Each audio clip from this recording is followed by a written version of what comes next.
respirar. Em trevas se encontrou o Filho. A guerra começou, a morte enfrentou, todo o poder das trevas vencido foi. A terra estremeceu, sepulcros se abriu, e nada vencerá seu grande amor. Vamos! A morte onde está, o Rei ressuscitou, e Ele venceu pra sempre. Pra sempre exaltado é, pra sempre adorado é, pra sempre Ele vive, ressuscitou, ressuscitou. A terra estremeceu, sepulcro se abriu, nada vencerá seu grande amor. A morte onde está, o Rei ressuscitou, Ele venceu, venceu, venceu, venceu. Boa noite, meus irmãos, meus amigos que estão aí me ouvindo. Que Deus abençoe sua vida. Nós estamos iniciando agora mais uma reunião da Igreja Batista do Calvário aqui em Bauru. Reunião que tem acontecido nos últimos dias aí de forma online, né? Devido a tudo que estamos vivendo aí no Brasil e no mundo. E eu te convido nesse momento então, a ir onde você estiver, a fechar os teus olhos, a elevar o seu pensamento ao Senhor. Vamos falar com o nosso Deus nesse momento, amém? Senhor nosso Deus, nosso Pai, nós te agradecemos, Senhor, por este domingo de Páscoa, a qual nós celebramos, ó Pai, a ressurreição de Cristo Jesus. Te agradecemos pelo teu amor por nós, ao ponto de mandar o seu próprio Filho para morrer na cruz do Calvário, ó Deus, no meu lugar, no lugar dos que estão me ouvindo, Senhor. Por isso nós te agradecemos e celebramos esse dia que é tão importante, ó Deus, para nós, ao qual Cristo ressuscitou naquele domingo de Páscoa, Pai. Te agradeço pela tua palavra, que é viva e eficaz, que ela possa ser anunciada essa noite. Eu me submeto à tua palavra. Que o Senhor não permita, ó Deus, que eu venha falar nada que venha de mim mesmo, mas que a tua palavra seja anunciada e que dessa forma ela possa ir de encontro, ó Pai, aos corações e que possa, ó Deus, frutificar de acordo com a vontade do teu Santo Espírito. Esteja conosco essa noite, dirigindo, ó Pai, tudo que venha a ser falado aqui. É o que eu te peço, te agradeço, em nome do seu Filho amado Jesus. Amém.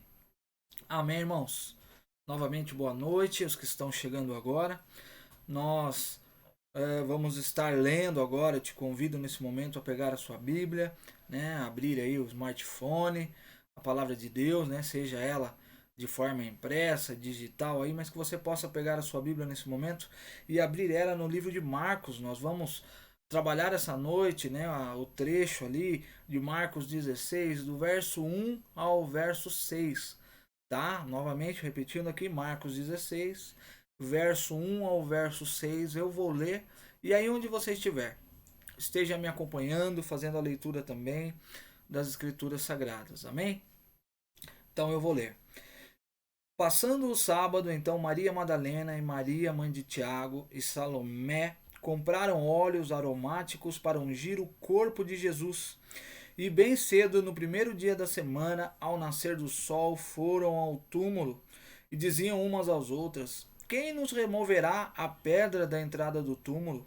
E olhando, viram que a pedra já estava removida e que a pedra era muito grande. E entrando no túmulo, viram um jovem sentado ao lado direito, vestido de branco, e ficaram atemorizadas. Ele, porém, lhes disse: não tenham medo. Vocês procuram Jesus, o Nazareno que foi crucificado. Ele ressuscitou. não está mais aqui. Vejam o lugar aonde tinham colocado o seu corpo. Amém, irmãos? Irmãos e amigos que estão me ouvindo, como todos sabem, esse domingo agora nós celebramos o domingo de Páscoa. E mesmo que muitos de nós talvez acabe esquecendo do real sentido da Páscoa, né? Nós sabemos que hoje no Brasil e no mundo, toda data comemorativa ela acaba sendo cenário ali para um consumismo, né? Compra e vendas de produto. E muitas vezes nós esquecemos, deixamos de lado o real sentido dessa festa a qual nós deveríamos estar celebrando, a qual muitos de nós cristãos estamos celebrando.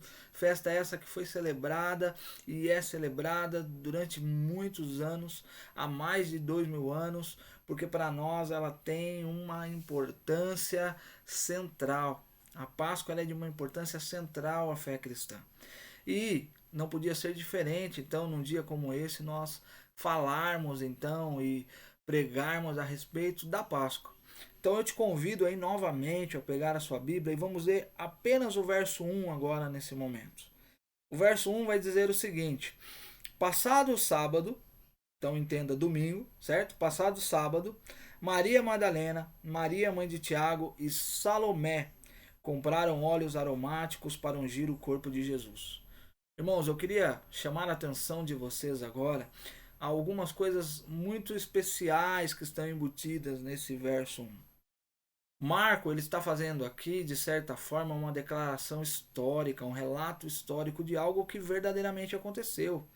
Algo que foi muitas vezes no decorrer da história questionado.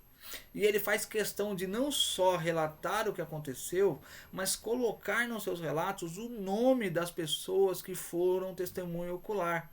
É como se ele, de certa, né, talvez estivesse fazendo de certa forma, falando assim: olha, aconteceu isso, isso e isso.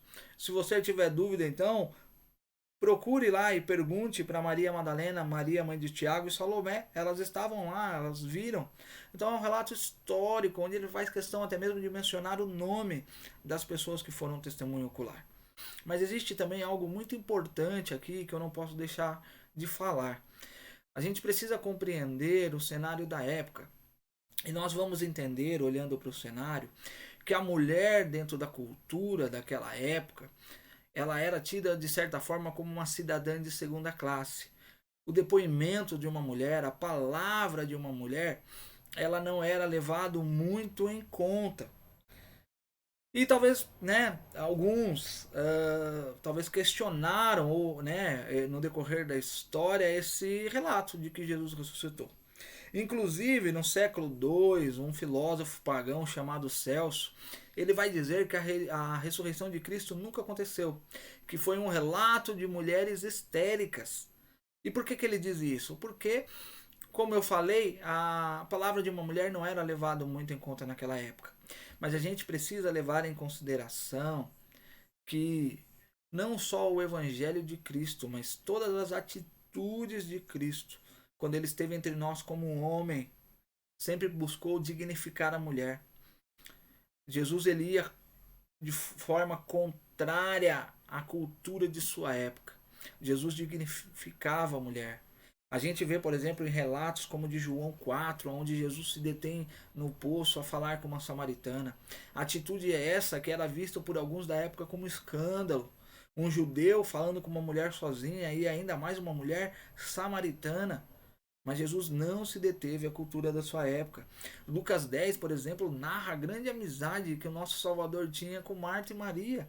Mulheres que foram descritas, que tiveram seus nomes escritos na Bíblia e quais são temas de sermão ainda hoje, há mais de 2000 anos.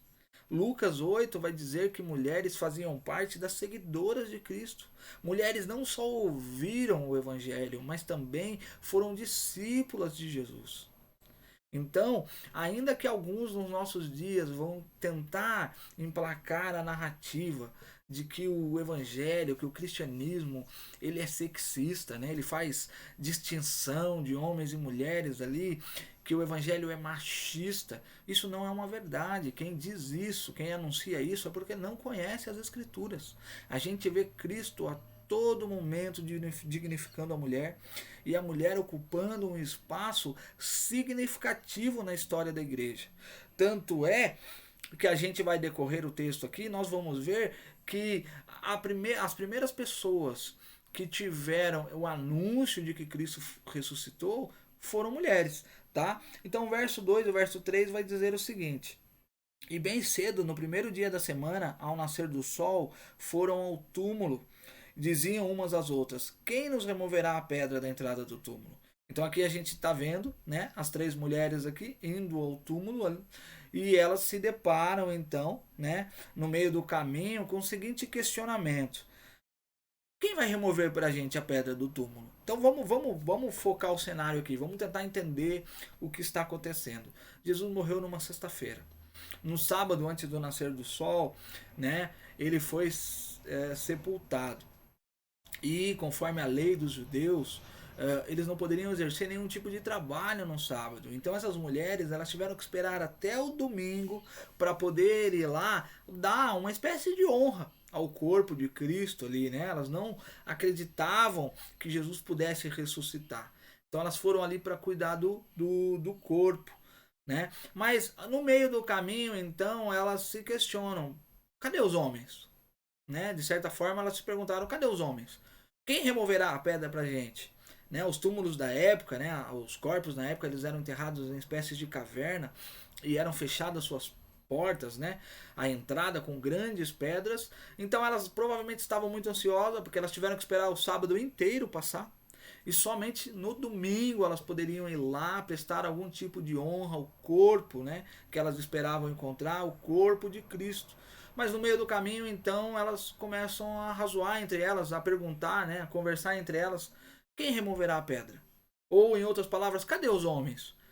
Né? A história, a Bíblia, ela não narra aqui que nesse momento havia nenhum dos discípulos. Né? Então fica esse questionamento: cadê os homens? Quem vai empurrar a pedra? Isso me leva também a refletir sobre o cenário atual. E é muito comum nós vermos nas atividades da igreja, é muito comum a gente perceber que as mulheres, elas são muito mais engajadas no trabalho cristão.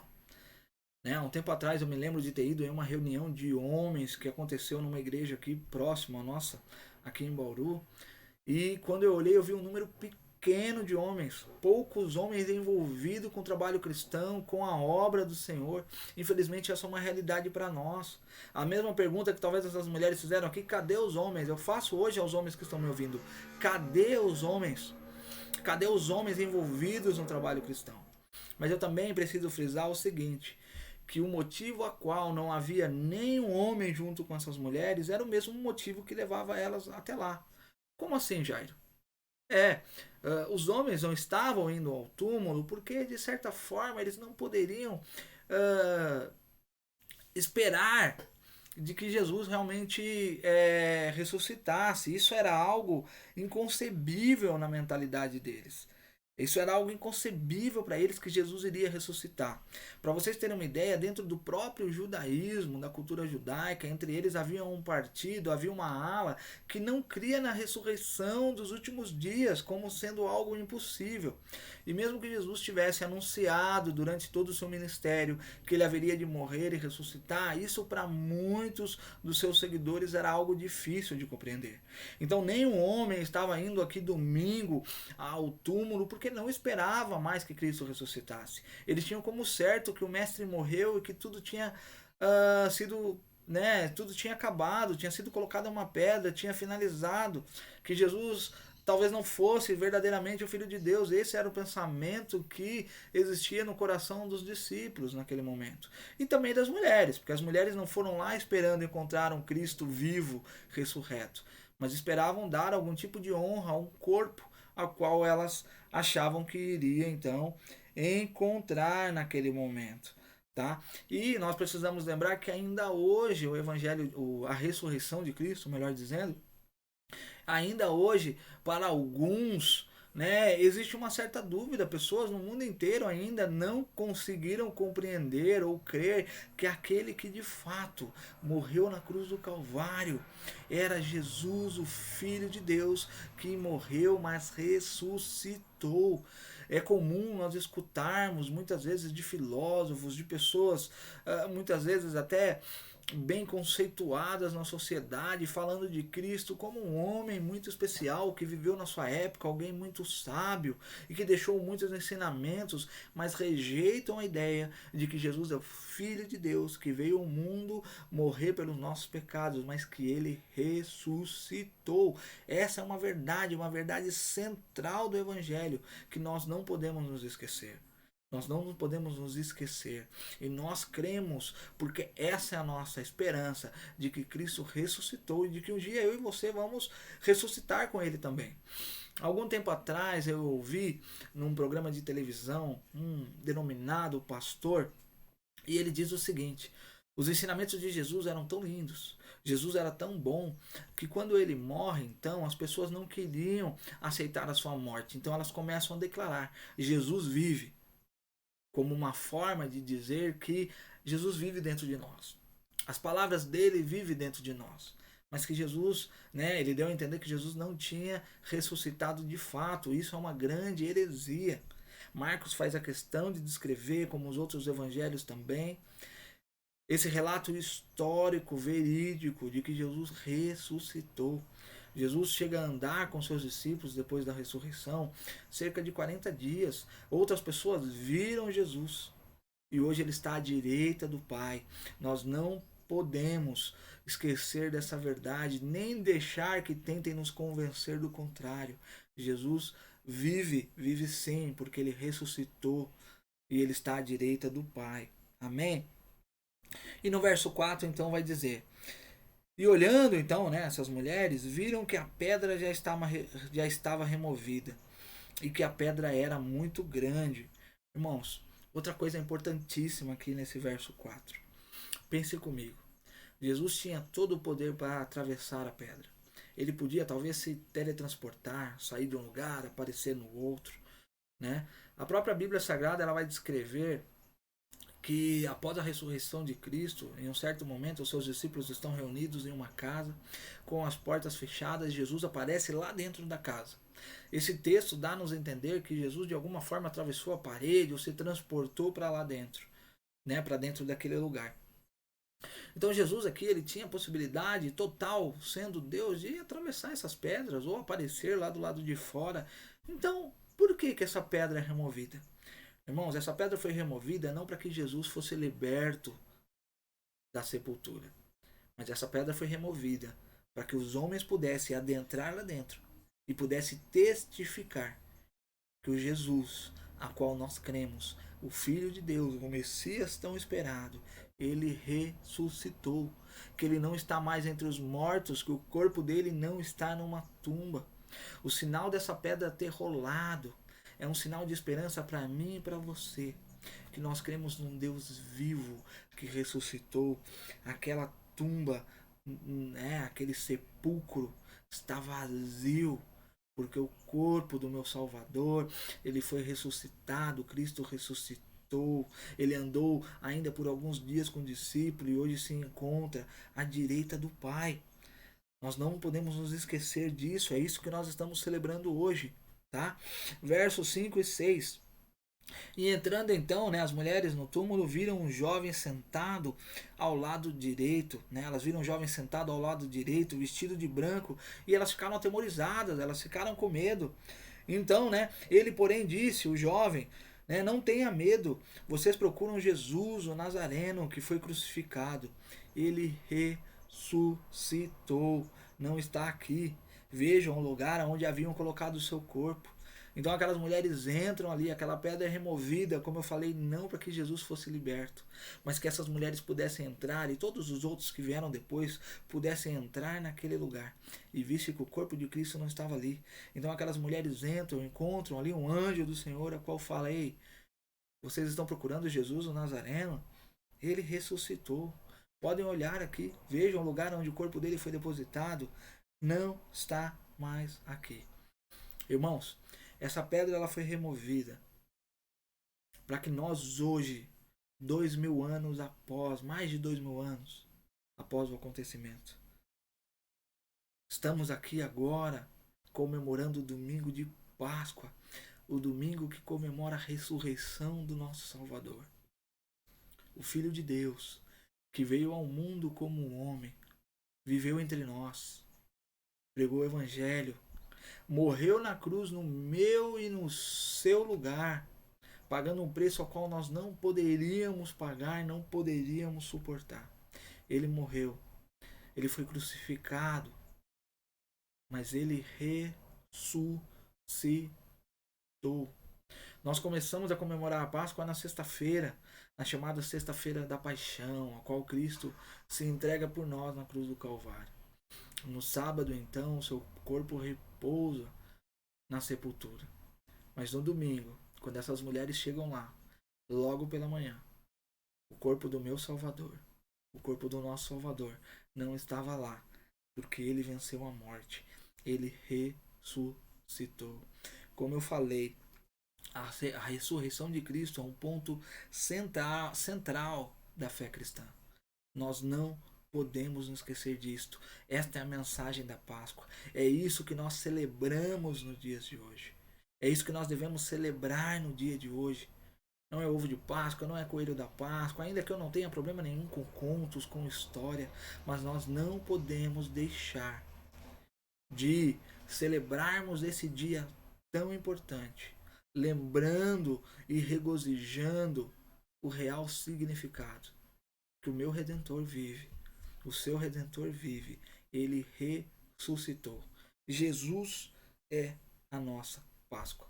Mas irmãos, eu gostaria também nessa noite de lembrar a vocês da primeira celebração de Páscoa, porque eu creio que isso vai nos ajudar a contemplar de forma mais bela o que aconteceu aqui, o que aconteceu nesse cenário de Jesus. A Páscoa ela começou a ser comemorada muito antes do nascimento de Cristo como homem. A Páscoa ela comemora o momento em que o povo de Israel foi liberto pelo Senhor da escravidão no Egito. O povo de Israel, que durante muitos anos foi escravo na terra do Egito, oprimido na terra do Egito. Então o Senhor manda Moisés a ir libertar o seu povo. E como vocês bem sabem, já devem ter lido tanto na Bíblia quanto ter visto em séries, em filmes, né? Deus manda então as 10 pragas para fazer com que Faraó libertasse então o povo de Israel da terra do Egito. E Faraó não liberta o povo com o coração endurecido. Mas então Deus manda a última praga, que foi a morte dos primogênitos. E aí então Deus fala ao seu povo, ó, nesse dia vocês vão se reunir na sua casa. Vocês vão pegar um cordeiro sem mácula, um cordeiro sem defeito. Esse cordeiro que já simbolizava Cristo, por ser justamente um cordeiro sem defeito, sem mácula. Esse cordeiro simbolizava Cristo. Então esse cordeiro deveria ser sacrificado. O sangue desse cordeiro deveria ser passado nos umbrais da porta. Imagina comigo aqui os umbrais, né? Lado direito, lado esquerdo e em cima, fazendo ali um sinal da cruz, já refletindo a crucificação de Cristo que iria acontecer muitos anos depois. Então, esse cordeiro ele deveria ser morto. A carne desse cordeiro deveria ser comida, o sangue deveria ser passado no batente das portas. E então, naquela noite, o Espírito, né, um anjo do Senhor, passa então pela terra do Egito e ele mata ali então todos os primogênitos de toda casa onde não houvesse a marcação, de toda casa que não tivesse marcada com o sangue do cordeiro. Então os primogênitos são levados, eles são mortos. Mas o povo de Deus, da casa do povo de Deus, daqueles que tinham nos umbrais da porta a marca, podemos dizer a marca da promessa, né? Da promessa do Cristo que viria. Então esses foram poupados. E a partir daí então, Faraó manda libertar o povo do Egito e o povo sai do Egito com tudo que tinha, leva tesouros e tudo mais. E então Deus faz com que esse povo celebre esse dia, que esse povo guarde esse dia por muito tempo. Então Deus vai instituir ao povo de Israel algumas festas, e eu gostaria de falar dessas festas para vocês. Uma dessas festas é justamente a Páscoa. Eu vou descrever 3 festas, né, de todas as, dentre outras festas, né, que os judeus guardavam e celebravam. Mas Deus manda eles celebrarem algumas festas, e dentre essas festas eu vou falar de 3 festas para você. Deus então manda eles celebrarem a Páscoa.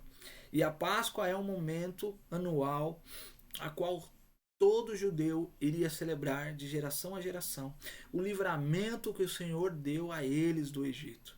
Quando o Senhor os tirou da escravidão, quando o Senhor os livrou a todos aqueles que tinham em suas portas a marca do sangue do Cordeiro. Irmãos, isso é um anúncio do que iria vir, do verdadeiro Cordeiro de Deus, que é Cristo Jesus, que seria pendurado numa cruz, e que o seu sangue iria verter na cruz do Calvário, e que todo aquele que creu em Jesus, então, ele recebe a marca do sangue de Cristo. E no dia qual Deus irá de julgar a todos nós, aqueles então que tiverem a marca do sangue do Cordeiro, esses, assim como aqueles que foram libertos lá no Velho Testamento, nós também vamos ser livres do juízo, da ira de Deus. Então Deus manda que esse povo então guarde a Páscoa. Mas Deus também pede que eles celebrem uma festa chamada Festa dos Pães Asmos, a Festa dos Pães Sem Fermento. Então, o que era essa festa? Após os 15 dias ali da celebração da Páscoa, era uma festa ainda dentro da Páscoa, anexa à Páscoa. Após esses 15 dias, então, eles teriam um outro momento de festa, a qual eles teriam que comer um pão sem fermento durante esses dias. E nesses dias não seria possível fazer trabalho algum. Irmãos, veja bem, essa festa, ela de certa forma, ela era um prenúncio do sábado. Por que o sábado? Né? O que dizia a lei dos judeus com relação ao sábado? Né? Que o homem deveria descansar, né, no 7º dia, fazendo alusão à criação, que Deus criou o mundo em 6 dias e no 7º ele descansou. Então, da mesma forma, o judeu ele guardava todo o sábado e ele não descansava no sábado. Mas esta festa aqui, a festa do pão sem fermento, ele, assim como no sábado, ele também não poderia exercer serviço algum e deveria comer um pão aqui sem fermento. Então essa festa aqui, ela também representa o sábado. Ela representa o sábado do descanso. E eu preciso te dizer, irmão, que essa festa ela também era um prenúncio do que viria de acontecer. Cristo, Jesus é o nosso sábado. Lembrando que Cristo morreu na sexta-feira. Seu corpo foi enterrado antes do nascer do sol no sábado. E no sábado, então, o seu corpo repousou no sepulcro. O seu corpo repousou no sepulcro.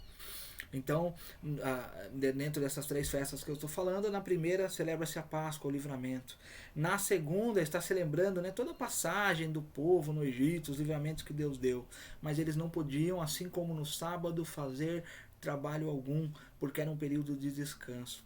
E isso representa, irmão, então, o período que o corpo de Cristo ficou ali no sepulcro descansando. E aí, a outra festa, né? E aí vocês podem ver isso que eu estou falando lá em Levíticos 23. E aí uma outra festa que era chamada Festa das Primícias. E essa Festa das Primícias, ela era celebrada no primeiro dia após o sábado. Entenda, primeiro dia após o sábado é o domingo. Então ela deveria ser celebrada no primeiro dia após o sábado. Ou seja, o primeiro dia, o primeiro domingo após o sábado, que se terminava então a festa de celebração dos pães sem fermento. Né? Então assim, se comemorou a Páscoa, se comemorou a festa dos pães sem fermento. Quando terminava a festa, no primeiro dia após o sábado, ou seja, no primeiro domingo após o primeiro sábado, depois da festa, então era comemorado a festa das primícias. O que era essa festa das primícias? Era uma festa de celebração ao amor de Deus, à bondade de Deus, ao fruto da terra. Tanto é que o primeiro fruto, o primeiro feixe de trigo, era entregue ao Senhor como oferta, agradecendo a Deus pela sua bondade. Então a primícia da terra, então, era entregue a Deus ali como oferta. Dentro dessa festa acontecia algo que, quando o povo de Israel ia colher, né, ali, vamos falar sei lá, da espiga de milho ali, por exemplo, quando eles iam fazer a colheita, tudo aquilo que caía no meio do caminho não poderia ser recolhido. não poderia ser recolhido, isso tinha que ficar para trás. Então eles tinham que andar em linha reta, colheu, o que eles deixaram, não conseguiram pegar, tinha que ficar para trás. Por quê? Porque era uma forma que Deus tinha de preservar os mais pobres, as viúvas, os pobres, os estrangeiros, os necessitados.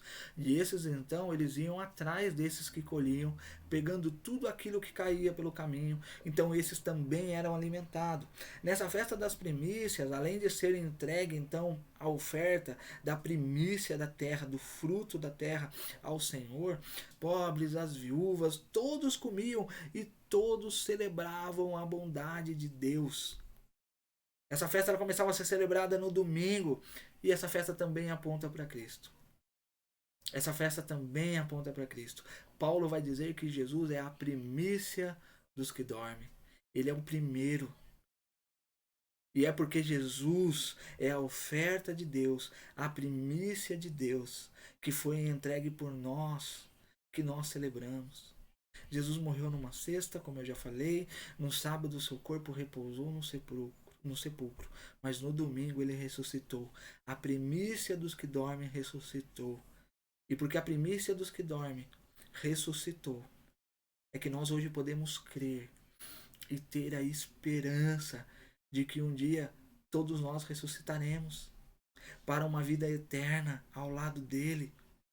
Para uma vida eterna ao lado dele. Entenda, irmãos, a Páscoa não é um texto isolado, uma história isolada na Bíblia de algo que aconteceu, de que alguém descreveu. Não, é algo verídico, é verdade de Deus, é palavra de Deus, que não só aconteceu ali naquele momento de Jesus, mas que já vinha sendo anunciada desde o período do Velho Testamento, aonde todo o livramento do povo de Israel da mão do Egito era simplesmente o prenúncio do livramento final, o livramento real que viria através do Cordeiro de Deus, do sangue do Cordeiro de Deus, que pagou o pecado, o meu pecado, o seu pecado, morreu no nosso lugar, para que todo aquele que nele creia, que receba a verdade do Evangelho, que creia com fé nisso e que a partir de então agora tem a sua vida marcada pelo sangue do Cordeiro. E assim como esse sangue, né, e assim como esse Cordeiro, melhor dizendo, ele ressuscitou, a primícia de Deus ressuscitou. Essa é a nossa esperança, que assim também um dia todos os que dormem, os que ainda vão dormir, entenda dormir aqui como morrer, um dia ressuscitarão para viver uma vida eterna ao lado dele. Amigos, irmãos, quantas pessoas nesse momento não foram ceifadas por causa desse vírus que tem assolado o Brasil e o mundo? Quantos de nós morreram? Quantos pastores eu tenho ouvido que morreram? Irmãos em Cristo morreram. Semana passada mesmo morreu um pastor querido, um pastor que me batizou quando eu era criança. Quantos homens de Deus morreram? Mas a primícia de Deus ressuscitou, a oferta de Deus ressuscitou naquele domingo, a qual nós comemoramos hoje. Naquele domingo, a primícia dos que dormem ressuscitou, e nós cremos que todos esses que foram ceifados hão de ressuscitar naquele dia, naquele glorioso dia. E assim, irmãos, nós vamos viver eternamente ao lado dele. Todos nós vamos ressuscitar. Nós que ainda passaremos pela morte, nós também vamos ressuscitar. E viveremos então eternamente ao lado dele, da primícia de Deus, que veio ao mundo e morreu no meu e no seu lugar. Mas a morte não o deteve. Ele descansou no sábado no túmulo, mas no domingo de manhã, quando aquelas mulheres foram ao túmulo, então esse túmulo estava vazio, porque ele ressuscitou. Irmãos, é importante dizer que os judeus, eles guardam o sábado. E eles receberam essa promessa lá no Antigo Testamento, de guardar o sábado, porque o sábado simbolizava o sábado de Deus, ao descanso de Deus, que é Cristo Jesus, aquele que morreria para nos dar o verdadeiro descanso. E é por isso então que os judeus guardavam o sábado e guardam até hoje o sábado, olhando para aquele que viria. Mas nós, irmãos, hoje olhamos para a história em outro sentido, no sentido contrário, olhando para o descanso de Deus que já veio. O sábado de Deus já veio. O descanso de Deus já veio. É por isso que os cristãos do primeiro século, então, eles deixam de guardar o sábado para guardar o domingo. Porque quem guardava o sábado esperava o descanso de Deus, que era Cristo que viria. Mas agora o cristão, ele olha para a história de forma contrária e ele já celebra o descanso de Cristo que veio. Então por isso que a semana do cristão, né, já começa com o descanso. Nós já descansamos no sábado, no domingo, perdão, porque nós celebramos no domingo o dia que ele ressuscitou. Nós não celebramos a Páscoa simplesmente no domingo de Páscoa, mas todo domingo para nós cristãos há uma convocação, há um momento de celebração, a qual nós celebramos aquele domingo, a qual a tumba estava vazia, porque Cristo ressuscitou dentre os mortos.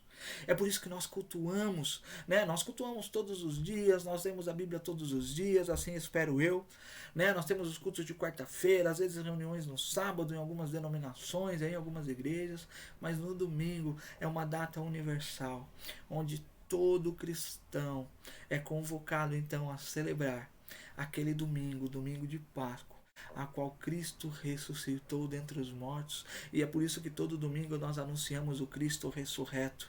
É por isso que todos os domingos nós anunciamos o Evangelho e convocamos as pessoas a olhar a Cristo, aquele ressuscitou dentre os mortos, irmãos. E esse é um motivo para nós de muita alegria, que nós não podemos nos esquecer, que nós possamos nos lembrar o verdadeiro sentido da Páscoa, que é Cristo Jesus, a primícia dos que dormem, ao que ressuscitou, e o qual é nossa esperança de que vamos ressuscitar juntamente com Ele naquele glorioso dia. Amém, irmãos?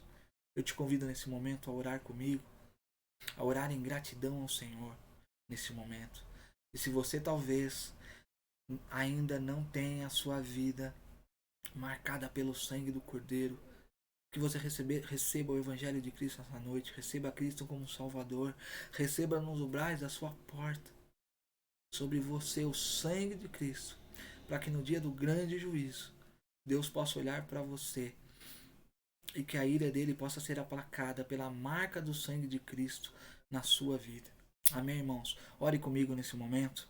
Senhor, nosso Deus, nosso Pai, nós te agradecemos, Pai, por este domingo de Páscoa, qual nós celebramos um momento especial na história. Um momento tão importante na história, Pai. Nós te agradecemos por este momento. Te agradecemos por Cristo, que é o Cordeiro de Deus, Cristo, que é a verdadeira Páscoa, Cristo, que é o nosso descanso, e esse Cristo que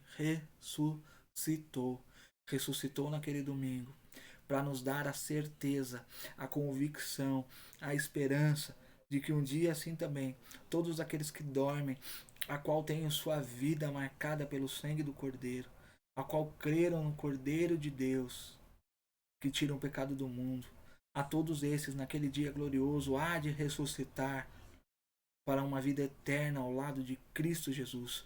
E por isso nós te glorificamos, Senhor. Se alguém que me escuta neste momento, talvez ainda não recebeu a mensagem do Evangelho com fé, mas que agora o teu Espírito Santo está trabalhando no coração dessa pessoa, que ela possa, Pai, a partir desse momento, crer no Evangelho. E que ela venha receber, ó Pai, as marcas do sangue do Cordeiro na sua vida. Para que naquele dia, ó Pai, ao qual todos nós tenhamos que nos apresentar ao seu grande tribunal. Que a sua ira, ó Pai, venha a ser aplacada, ó Pai, nas nossas vidas através do sangue do Cordeiro, que já recebeu, ó Pai, sobre a sua própria vida a ira de Deus, o qual pagou nossos pecados na cruz do Calvário. Que vidas, Pai, possam a partir desse momento, escutando essa mensagem e sendo tocadas pelo Teu Santo Espírito, crer no Evangelho, ó Pai, e serem marcadas pelo sangue de Cristo para salvação e remissão dos pecados. Essa é a nossa oração, ó Pai, que fazemos em nome do Seu Filho amado Jesus. Amém. Amém, meu irmão, minha irmã. Eu quero desejar para você então uma boa noite, uma noite abençoada, que você se regozije aí pela Páscoa, pelo domingo de Páscoa, né? Não só hoje, mas todos os dias e principalmente todos os domingos, ao qual nós somos convocados como igreja a celebrar esse dia tão especial para nós. Eu deixo aqui um beijo no seu coração, que Deus abençoe a sua semana e que você a cada dia Celebre a Deus, celebre a vida e celebre a Páscoa de Deus, que é Cristo Jesus. Um beijo no seu coração, um abraço e boa noite.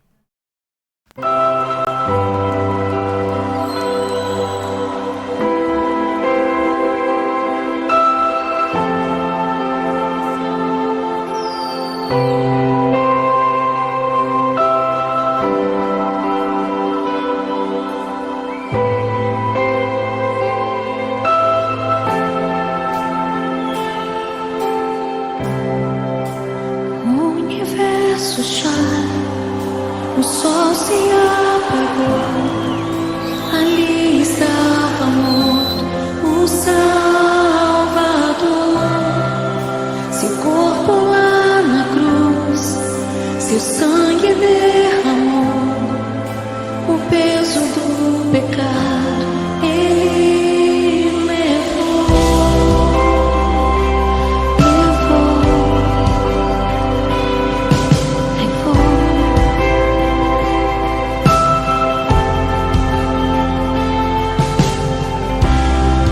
Deus Pai o abandonou, cessou seu respirar. Em trevas se encontrou o Filho. A guerra com